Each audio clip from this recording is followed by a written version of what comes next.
Let me take a few minutes to talk to you about a principle that I think is really helpful as you develop as a calligrapher. And I owe all of this to my good friend Don King, who's the only master calligrapher I know. I think he's probably the only master calligrapher within 100 miles of where I live. And he gave this to me. He calls it the hierarchy of guidelines.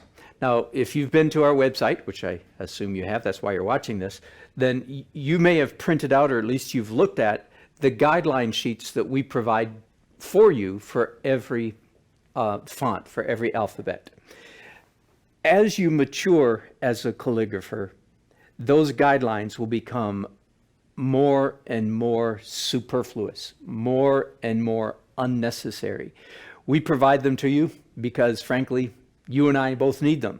But as we get better, we'll find we don't need quite so much help. Now, there's actually an order in which you can eliminate the guidelines. If you're looking at, for instance, your guidelines for the Chancery font, then we have given you a baseline, right? I'm going to draw, let me use the other side of the pen so it's even heavier. So we've given you a baseline. We've given you a header line at the top of the X height, which in our case I've made blue so that you can distinguish it a little bit.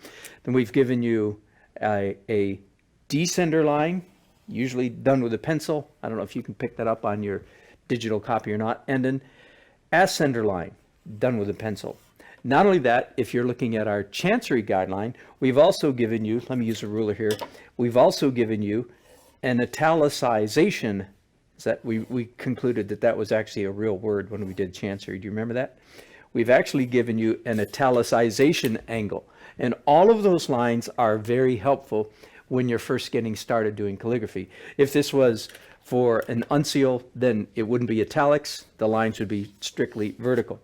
So we've given you lots of framework, lots of structure. And believe me, for those of us who are just getting started, or those of us who are not master calligraphers, all of those lines are very helpful.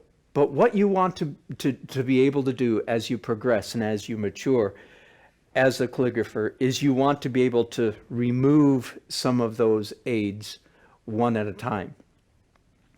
And Don says the first one that you can eliminate is the italics line. You can eventually be able to keep that angle no matter what letters you're writing, no matter what line you're writing on, you're going to keep that angle.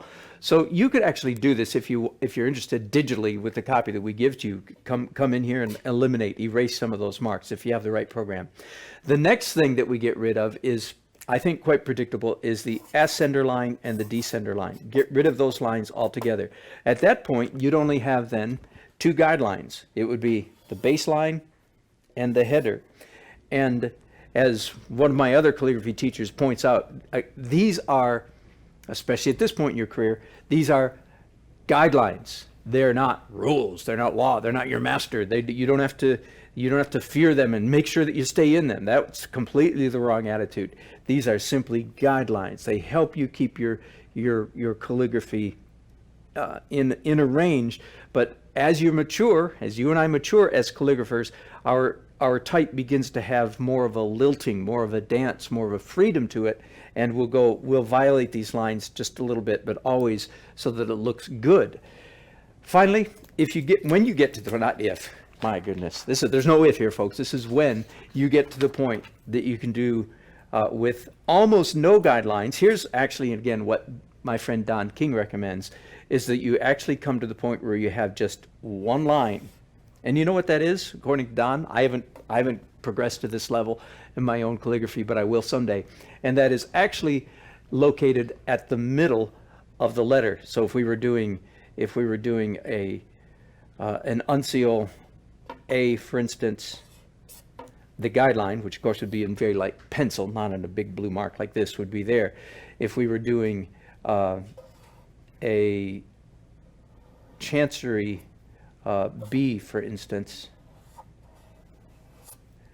that line might be in the middle, so that we still keep it helps us keep our text level, which is one of the biggest challenges, and yet it allows a great deal of freedom. So there you have it. Start out with lots of crutches. As you mature as a calligrapher, you throw away one crutch one guideline, and so on and so forth, till you're doing the whole thing with probably just one guideline right to the middle of the letter. So that's what I call, based on my good friend Don King, that's what I call the hierarchy of guidelines. And you're going to be good.